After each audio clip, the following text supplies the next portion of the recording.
Bismillahirrahmanirrahim. Assalamualaikum warahmatullahi wabarakatuh.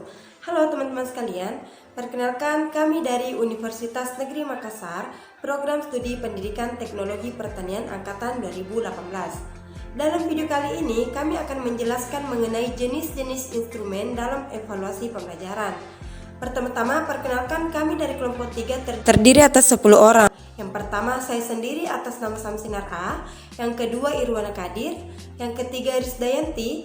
Yang keempat, Rera Andini. Yang kelima, Mindra Bakhtiar.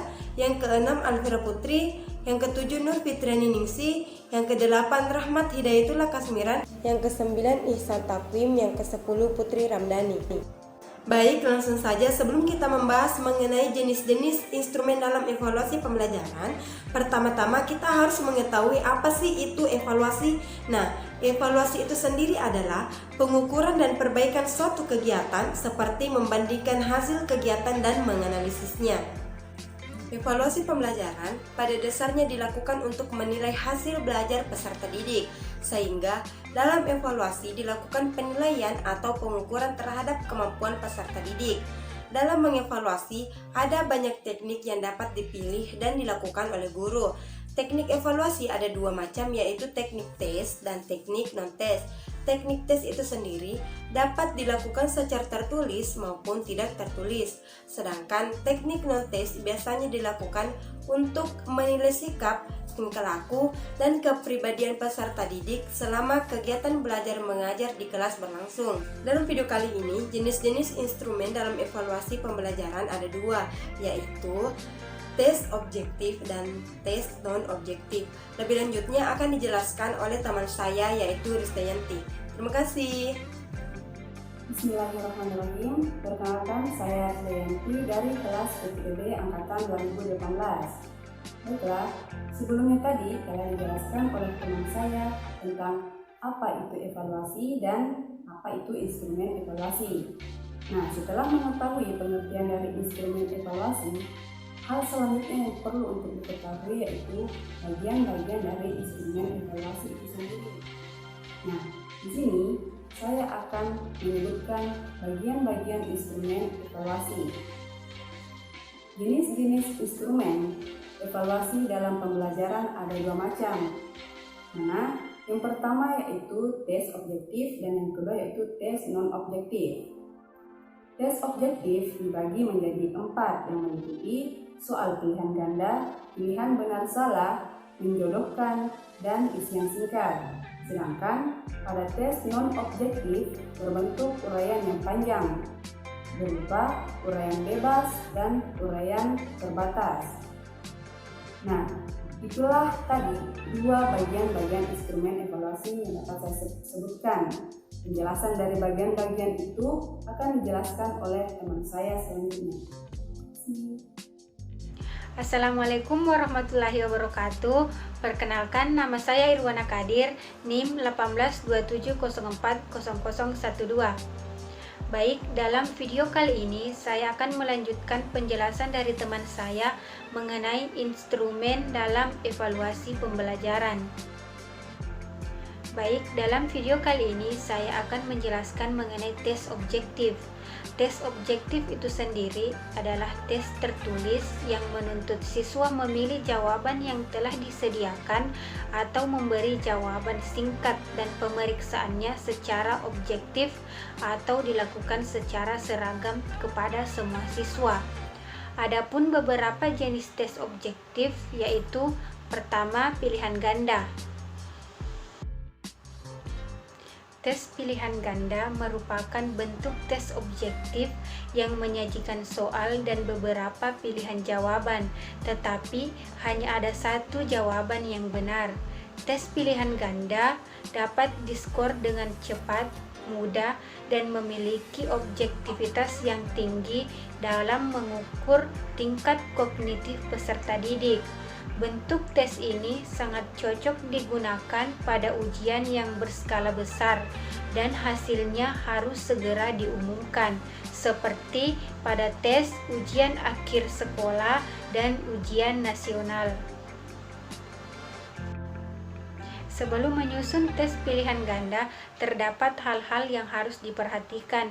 Yang pertama, ada kesesuaian antara soal dan jawaban. Yang kedua, bahasa yang digunakan mudah dipahami. Yang ketiga, penyusunan kalimat tiap soal harus jelas. Dan yang keempat, setiap soal harus mengandung suatu masalah. Itulah tadi sedikit materi yang saya sampaikan. Selanjutnya akan dijelaskan oleh teman kelompok saya. Assalamualaikum warahmatullahi wabarakatuh. Perkenalkan, nama saya Rahmat Hidayatullah Kasmiran dari Pendidikan Teknologi Pertanian kelas B 2018. Pada kesempatan kali ini, saya bertindak sebagai materi ke-7 dari kelompok 3 yang membahas mengenai dua macam tes uraian bebas. Yang pertama yaitu tes uraian terbatas. Tes uraian terbatas ialah peserta didik diberi kesempatan untuk menjawab apa yang ditanyakan, namun arah jawabannya dibatasi, sehingga kebebasan tersebut menjadi bebas yang terarah. Contoh soal tes uraian terbatas yaitu sebutkan 5 macam bahan-bahan dalam berhidroponik. Yang kedua yaitu tes uraian bebas. Tes uraian bebas ialah peserta didik diberi kebebasan dalam menjawab soal dengan sistematikanya sendiri, bebas mengungkapkan pendapatnya sesuai dengan kemampuannya. Namun, guru harus memberikan arahan dan koreksi pada jawaban peserta didik. Contoh soalnya seperti bagaimana peran hidroponik dalam pertanian di Indonesia. Assalamualaikum warahmatullahi wabarakatuh. Perkenalkan, nama saya Mindra B, NIM 1827041027, kelas Pendidikan Teknologi Pertanian 02 Fakultas Teknik Universitas Negeri Makassar. Baiklah, saya akan melanjutkan materi yang telah dijelaskan oleh teman saya di atas. Yang pertama yaitu bagian B, tes minat belajar. Tes minat belajar adalah tes yang dilakukan oleh guru kepada peserta didik untuk meningkatkan minat peserta didik dalam mata pelajaran. Karena adanya tes minat belajar, peserta didik akan sangat bersungguh-sungguh dalam belajar dan membantu guru bisa membuat peserta didik mampu memahami pelajaran. Selanjutnya yaitu bagian C, tes motivasi berprestasi. Tes motivasi berprestasi adalah tes yang dilakukan guru kepada peserta didik untuk mendorong motivasi peserta didik dalam belajar sehingga dapat memperoleh prestasi lebih baik dari sebelumnya.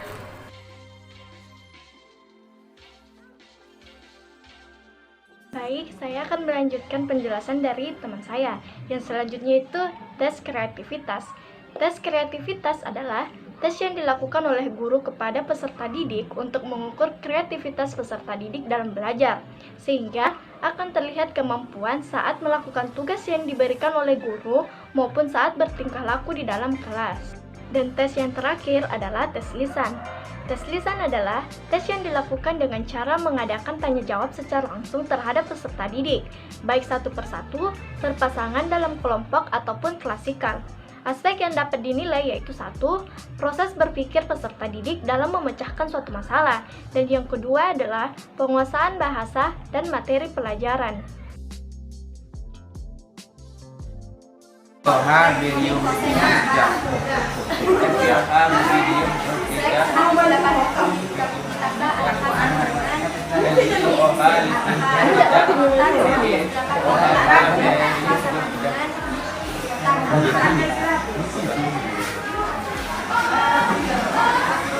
Itulah materi dari kelompok kami. Kurang dan lebihnya mohon dimaafkan. Wabillahi taufiq wal hidayah. Wassalamualaikum warahmatullahi wabarakatuh.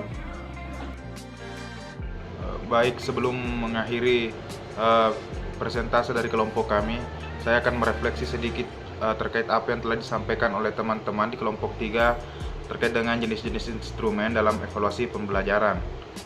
Pada dasarnya, sekolah merupakan suatu lembaga yang memberikan pendidikan dalam kegiatan belajar mengajar. Untuk menentukan keberhasilan peserta didik dalam kegiatan pembelajaran, maka diperlukan suatu alat untuk mengukur keberhasilan yang dimaksud, yaitu dengan evaluasi pembelajaran. Evaluasi pembelajaran pada dasarnya dilakukan untuk menilai hasil belajar peserta didik, sehingga dalam evaluasi dilakukan penilaian ataupun pengukuran terhadap kemampuan peserta didik. Teknik evaluasi pada dasarnya ada dua macam, yaitu teknik tes dan teknik non-tes. Teknik tes dapat dilakukan dengan tertulis maupun tidak tertulis. Sedangkan teknik non-tes biasanya dilakukan untuk menilai sikap, tingkah laku, dan kepribadian. Selama kegiatan belajar mengajar di kelas, jenis-jenis instrumen dalam evaluasi pembelajaran ada dua macam, yaitu tes objektif dan tes non-objektif. Tes objektif dibagi menjadi 4, yang meliputi soal pilihan ganda, pilihan benar salah, menjodohkan, dan isian singkat. Sedangkan tes non-objektif berbentuk uraian panjang. Nah, mungkin itu sedikit refleksi dari apa yang telah dijelaskan oleh teman-teman pada awal sampai berakhirnya presentasi dari kelompok kami. Untuk itu saya mengucapkan banyak terima kasih atas perhatian dari teman-teman. Wabillahi taufiq wal hidayah. Wassalamualaikum warahmatullahi wabarakatuh.